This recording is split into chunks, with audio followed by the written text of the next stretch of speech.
Spider-Man games are godlike. The ability to be Spider-Man, the greatest superhero of all time, and actually play as him? Stop it. Taking on his most iconic villains, swinging around New York City, finding collectibles, exploring New York City, enjoying cool cutscenes, our favorite hero making quips, and most importantly, beating an awesome story set forth before us. Man, I love Spider-Man games. All that stuff is staple to Spider-Man games when you really think about it. Whether it be Insomniac Spider-Man games, Spider-Man Web of Shadows, Spider-Man Shattered Dimensions, Ultimate Spider-Man, heck, PlayStation Spider-Man. These games are all stupendous and all feature these elements. It's integral to have all this stuff in your game if you want it to be a great Spider-Man game. Like, you gotta have this stuff. What was the first, though? What is the first great Spider-Man game? You know, a game that has all of these features in it. What was the first one ever? People want to know. What is the first Spider-Man game that had people stop thinking, this is just a bundle of pixels claiming to be Spider-Man, and actually had people believe and feel like they were playing as the Webhead? The first great game Spider-Man has ever had is Spider-Man vs. Kingpin on the Sega CD. You might not have ever heard of this game, but let me tell you, this game is peak.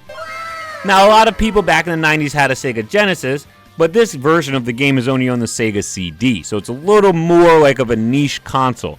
The Sega Genesis had its own version that came out in 1991. It's a fun game still, but it misses a lot of what the Sega CD version had that would ultimately make it the first great Spider-Man game. In 1993, the world was blessed with what I would say is the first great Spider-Man game.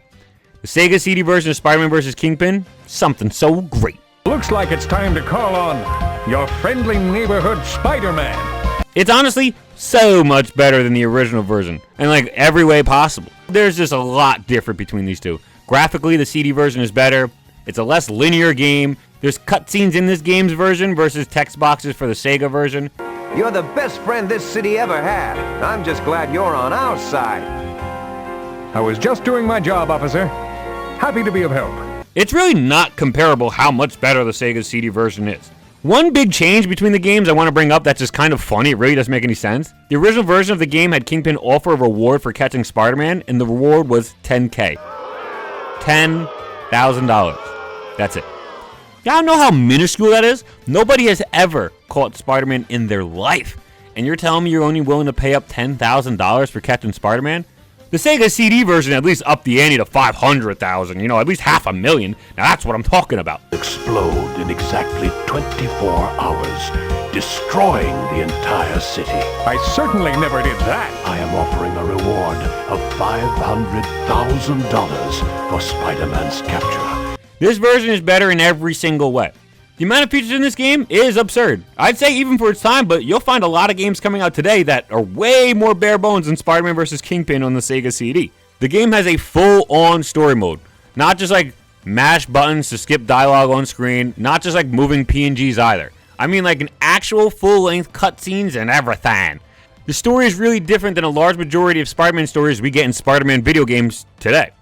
The story is pretty much set in the 616 universe.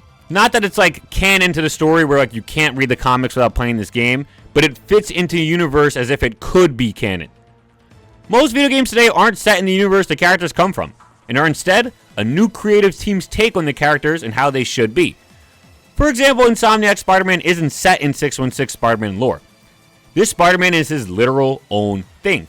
He has his own upbringing that differs from 616. He has his own relationships and stories with his own villains that differ from 616. Heck, he has a different suit from 616. As a whole, I rather enjoy the story Insomniac tells with their Spider-Man. He has his own unique stuff that sets him apart from the comics, and although the dev team tries to make him faithful, they find it more important to tell the story they want to tell with Spider-Man rather than using stuff in the lore already. Now, inherently, this is neither good nor bad, it's just a creative decision, right? Most games nowadays are a lot like this. The last Spider-Man game to be set in the universe, to my knowledge, is Ultimate Spider-Man on the PS2, because that kind of takes place in the Ultimate Universe at the time, the 2000s Ultimate Universe. That game is also godlike, and it maybe deserves its own video because of how accurate and beautiful it is. It's truly an incredible game. I wish more games were set in universe, personally. It feels so rewarding as a comic fan already to read the books and then play the games about said books. I don't need every game to be like this, but once in a while I'd like a Spider-Man game to play like a really cool event we got in the book. We had Maximum Carnage back in the day, and like I said, we had Ultimate Spider-Man. So these are cool games that are like about the comics. I wish we'd get another one sometime soon. Back to the topic though. Spider-Man vs. Kingpin Sega CD is in fact one of those games that could take place in 616 universe. They don't set up the scene much at all or explain the characters' backstories because the comics already did that. Everybody knows Kingpin, everybody knows Venom, everybody knows Hobgoblin, everybody knows Doc Ock. Why are we going to explain that? Kingpin is claiming Spider-Man is trying to take the city hostage and he plans to nuke it. The most ghastly crime of his career. He has planted a bomb that will explode in exactly 24 hours, destroying the entire city. You play as Spider-Man and it is a bit of a side-scroller. However, the map actually lets you select the levels you want to go to, so you can actually, in fact, explore New York City and find collectibles in the game. The real goal of the game, though, is you have to search down keys to stop said nuclear bomb from going off. The map is super sick. It's like actually New York City, and you get to go to various places in New York City. Now, you don't even necessarily have to go in a certain order of events, which is cool, too. You could, like, go to this area first and then go there. You can go to the top and then go to the bottom. It's up to you. You can make your own path as you're playing. The keys for the nuke are saddled up with Spider-Man's villains. The villains appearing in this game, Doc Ock, Lizard, Electro, Venom, Hobgoblin, Vulture, and Mysterio. The story does a really fun job with these characters, and the fact that it has fully fleshed out cutscenes gives these characters even more characterization. That's so fun. I love watching these cutscenes, man. Have a lot of bruises by just handing it over, Hobgoblin. Is this what you came for, Spider-Man?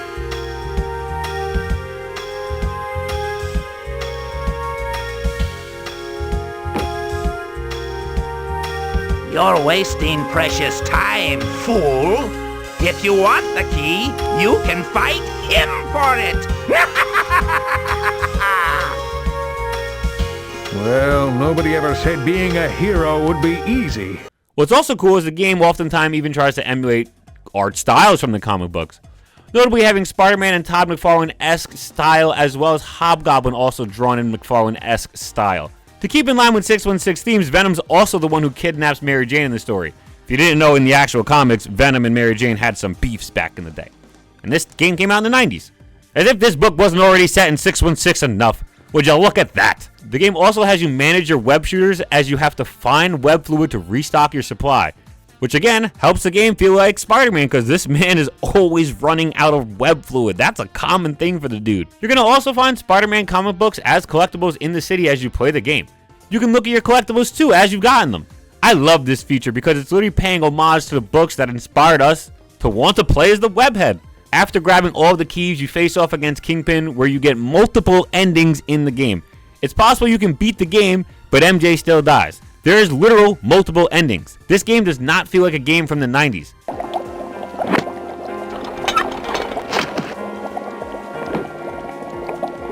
Mary Jane is unconscious, but she'll be okay. Once the cops dispose of Kingpin, I'll get her out of this place. There's your real criminal officers.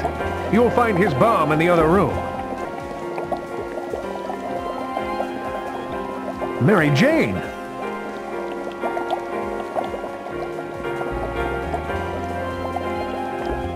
Spider-Man! What's going on here? Kingpin's your man. His bomb is in the other room. I disarmed it with keys I took from his henchmen. You're under arrest, Mr. Kingpin. We're sorry for thinking this was your doing, Spider-Man. Looks like you've crawled your last wall, Spider-Man. It was bound to come to this someday. What a lovely couple you make. A shame I didn't bring my camera, but I'll always remember you just like this. Aside from the fact that it's a side-scroller, it's truly so ahead of its time. Collectibles from famous various comics, full-fledged cutscenes with fun voice acting, professional music for the game, multiple story endings. When the game released, the devs even had a contest to see which fan could beat the game on the hardest difficulty first. Do you guys know how cool that is? I love when communities do that and devs do that. They set out a contest so that the community can get involved and everybody can play the game together, essentially, even though it's a single-player game. That's really cool in my opinion. If you've never played this game, I strongly suggest you at least give it a try, okay? It is so fun. It's really not that hard, and it's a cool piece of history. You could find the game online pretty much anywhere. Just type in Spider-Man vs. Kingpin, Sega CD, online free. If you have even the most boring, blandest, basic, rundown computer PC, it should still be able to run this game. This game came out over 30 years ago. There's no reason the worst computer from 2024 shouldn't be able to run it, okay, guys? You should definitely try this game out. Maybe I'll even stream myself playing it one day in the future because I really do enjoy playing this game. It's so fun. I love it. If you're a Spider-Man fan, you should experience this game and try it yourself. I love this game, and I hope you all do too. This is the first great Spider-Man game. Dunk out. Peace.